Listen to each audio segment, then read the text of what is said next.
આજે minute two minute rehearsal SRP ગ્રાઉન્ડમાં યોજવામાં આવ્યા અને જે અપેક્ષિત સૂચન હતા, જ્યાં કંઈ આપણે સુધારની ગુંજાઈશ હતી,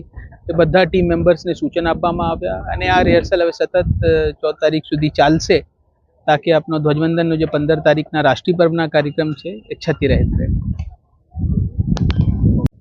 78મો સ્વાતંત્ર્ય પર્વ દિનની જે ઉજવણી છે, રાજ્યકક્ષાની ઉજવણી આપણે નડિયાદ ખાતે થનાર છે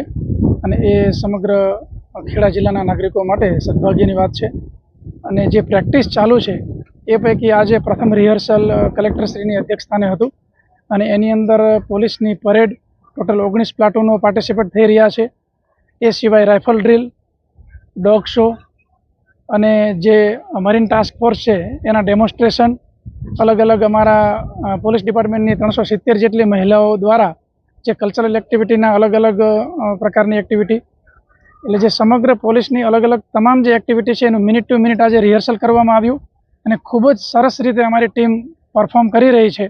અને એની અંદર ક્યાંય નાનામાં નાની ત્રુટિ ન રહી જાય એ પ્રકારની કાળજી લેવામાં આવી રહી છે. એ જ રીતે આવતીકાલે અમદાવાદ રેન્જના માનનીય આઈજીપી સાહેબની અધ્યક્ષતામાં રિહર્સલ થશે અને પરમ દિવસે ખેડા જિલ્લાના માનનીય પ્રભારી સચિવ સાહેબની અધ્યક્ષતામાં રિહર્સલ થશે કે જેથી કરી અને પરફેક્ટ આયોજન થઈ શકે અને ખૂબ સારું પરફોર્મન્સ ચોક્કસપણે બતાવીશું એવો અમે વિશ્વાસ છે. રાજ્ય કક્ષાનો કાર્યક્રમ છે ત્યારે જાહેર જનતાને આપના દ્વારા શું સંદેશો આપો? રાજ્ય કક્ષાના કાર્યક્રમમાં જાહેર જનતાને હું ચોક્કસપણે અપીલ કરીશ કે 14 તારીખે સાંજે હેલિપેડ ગ્રાઉન્ડ ઉપર જે કલ્ચરલ પ્રોગ્રામ છે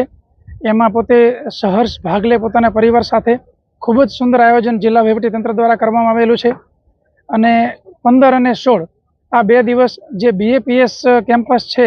એમાં શસ્ત્ર પ્રદર્શનનું આયોજન કરવામાં આવેલ છે, જેમાં ગુજરાત પોલીસના જે તમામ આધુનિક શસ્ત્રો અને cyber crime, drone, CCTV surveillance જે આધુનિક ઉપકરણો છે એ તમામનું ડેમોન્સ્ટ્રેશન ત્યાં છે અને તમામની પ્રદર્શની રાખવામાં આવેલી છે. તો એમાં પણ સ્કૂલ કોલેજના બાળકો અને નાગરિકોને અપીલ છે કે આપ આવો, ચોક્કસપણે આપ એનો સારો એવો લાભ લઈ શકશો. અને 15 તારીખે મેઇન પ્રોગ્રામ ધ્વજવંદનનો જે કાર્યક્રમ છે સવારે 9 વાગે, તો એમાં પણ વહેલી તકે પોતાની સીટ લઈ અને ધ્વજવંદનનો જે કાર્યક્રમ છે એ નિહાળે. એની અંદર ઘણા અલગ અલગ પ્રકારના ડેમોન્સ્ટ્રેશન પણ છે, જેથી બાળકો અને વિદ્યાર્થીઓને ખૂબ જ મજા આવે એ પ્રકારના કાર્યક્રમોનું આયોજન થયેલું છે. એ સિવાય બીજી અપીલ એ છે કે માનનીય પ્રધાનમંત્રી શ્રી દ્વારા જે આહવાન કરવામાં આવેલું છે હર ઘર તિરંગાવાળું, એ બાબતે સમગ્ર ખેડા જિલ્લામાં ખૂબ જ સરસ ઉજવણી થઈ રહી છે અને એ બાબતે આવતીકાલે 12 તારીખે એક ગ્રાન્ડ રેલીનું આયોજન કરવામાં આવેલ છે,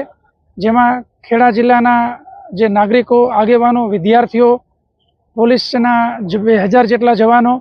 અને પોલીસ બેન્ડ, એમાં ખૂબ સરસ રીતે આયોજન થનાર છે. તો આ જે ગ્રાન્ડ રેલી છે તિરંગા યાત્રા, એની અંદર પણ ખેડાના નાગરિકો સહર્ષભેર ભાગ લઈ અને આ યાત્રાને સુશોભિત કરે એવી તમામને અપીલ છે.